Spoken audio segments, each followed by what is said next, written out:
아덴이라고 하는 곳이 있죠. 오늘날의 그리스의 아테네, 거기가 아덴이에요. 이 아덴으로 바울 혼자 피신을 하여 오게 되어집니다.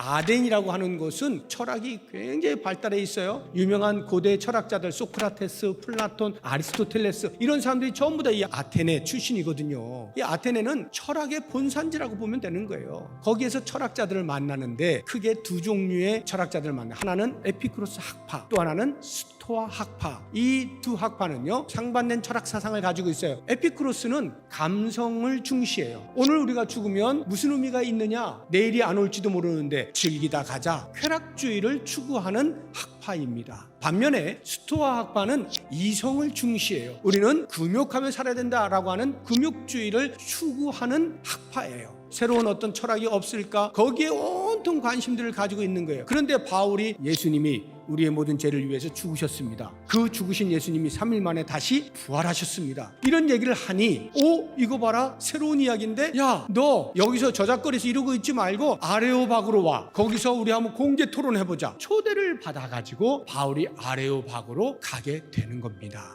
바울이 이제 시작을 합니다. 그냥 처음부터 하나님 어쩌고 저쩌고 이렇게 한 것이 아니고 그들의 건지러운 부분, 거기를 긁어주는 거예요. 그들의 관심은 전부 새로운 어떤 것, 이런 것에 있는 거예요. 종교심이 굉장히 많아요. 그것을 바울이 간파한 것입니다. 너희가 위하는 것들을 보다가 알지 못하는 신에게 라고 새긴 단도 보았다. 그 당시에 그 학자들 말에 의하면 아덴에 약 3만 개의 신전이 있었다 그래요. 그러니까 3만 개의 신전에 전부 다 뭐 신상들이 있고 이럴 거 아니에요. 우상의 이름이 다 쓰여져 있는데 어떤 단은 보니까 알지 못하는 신에게라고 쓰여져 있는 거예요. 내가 보니까 그런 알지 못하는 신에게조차도 여러분들이 섬기고자 하는데 그 당신들이 알지 못하는 신 내가 알고 있습니다. 그분을 소개할게. 지금부터 잘 들어보세요 하고 여호와 하나님에 대해서 이야기를 해나가기 시작합니다. 그 첫 번째가 내가 소개하고자 하는, 여러분들이 알지 못하는 그 신은 창조주 신이십니다. 온 우주 만물을 창조하신 신이십니다. 이렇게 소개해요. 스토아 학파들을 보게 되면 이들의 그 신론은 범신론이에요.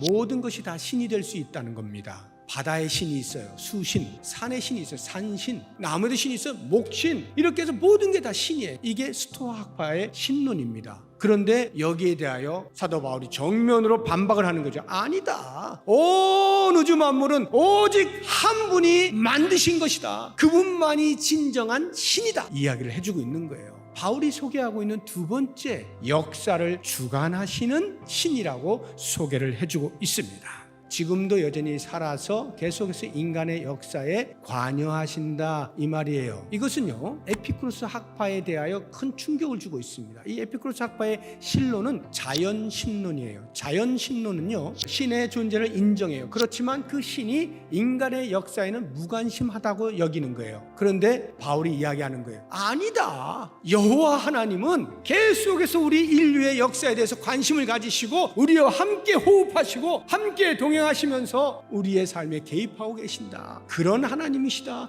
라고 이야기를 해주고 있는 것입니다.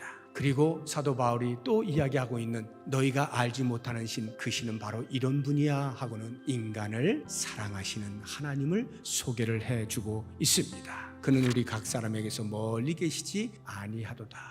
각 사람에게서 멀리 계시지 않는다는 말은 각 사람과 늘 함께하고 계신다, 이 말인데 왜 함께하고 계셔요? 어떻게 해서든지 그들이 하나님을 찾을 수 있도록, 믿을 수 있도록 하기 위하여 끊임없는 사랑을 보여주시는데 그 사랑의 극치가 예수 그리스도잖아요. 그리스도를 통해서 하나님을 알게 만드실 만큼 그렇게 끔찍이도 사람을 사랑하신다라고 하는 것을 보여주고 있는 거예요. 그 그리스도를 이 땅에 보내시면서 한편으로는 구원의 은혜를 보여주시지만 또 다른 한편으로는 이제 그러므로 너희들에게는 심판이 있을 것이다. 그냥 어느 날 갑자기 자 심판이야, 너희들 이리 와 줄 서, 이렇게 심판하시는 것이 아니라 믿을 수 있는 기회를 주신다는 말이에요. 예수님을 이 땅에 보내셔서 믿을 증거를 보여주신 이유로 인하여서 심판에 대하여서도 분명하게 말할 수 있는 것, 이것이 복음이에요.